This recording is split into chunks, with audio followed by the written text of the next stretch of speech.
एक छोटे से गांव में रहने वाला लड़का आकाश अपने सपनों की दुनिया में खोया रहता था। उसका सपना था कि एक दिन वो अपने गांव को रोशन करेगा और अपने परिवार को खुशियां देगा, मगर उसके पास कोई असली मदद करने वाला नहीं था। एक दिन जब आकाश अपने खेतों में काम कर रहा था, यूज एक पुरानी किताब मिली जो उसके किसान दादा की थी। उसमें कुछ जड़ों के मंत्रों के बारे में लिखा था।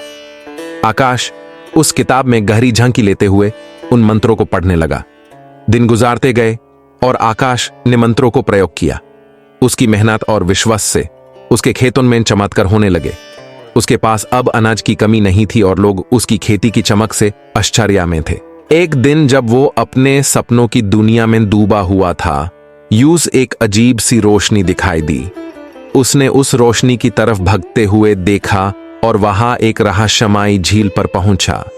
झील में एक सुंदर परी थी जो आकाश को एक आंख से देखने से प्यार हो गया।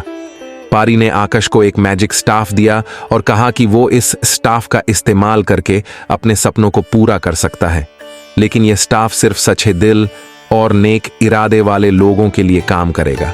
आकाश ने स्टाफ का सही इस्तेमाल किया और अपने गांव को सजाया, लोगों को रोजगार दिया और शिक्षा का प्रसार किया। उसकी सफलता के पीछे उसका ईमान, मेहनत और साहस था। लोग उसे अब एक सच्चे सपने वाले नेता के रूप में देखने लगे। मगर एक दिन एक शैतानी तंत्रिक उस पारी को बंद कर लिया और उसका जड़ू स्टाफ चुरा लिया। आकाश को पता चला और उसने हिम्मत नहीं हारी। उसने अपने दोस्त और गांव वालों की मदद से उस तंत्रिक का पर्दाफाश किया और परी को बचा लिया। पारी ने आकाश को धन्यवाद दिया और उससे अपने स्टाफ वापस दिया। आकाश ने शैतानी तंत्रिक को पराजित किया और फिर से अपने सपनों की दुनिया में विश्वास जगाया। और इस तरह आकाश ने अपने सपनों को पूरा किया, न सिर्फ अपने लिए बल्कि अपने गांव के लोगों के लिए भी। उसका सफर था एक जादूभारी और रोचक कहानी जो हर किसी की रोशनी की किरणें जगाती है। यह था आकाश, द जर्नी ऑफ ड्रीम्स। धन्यवाद दोस्तों आपका कीमती टाइम के लिए।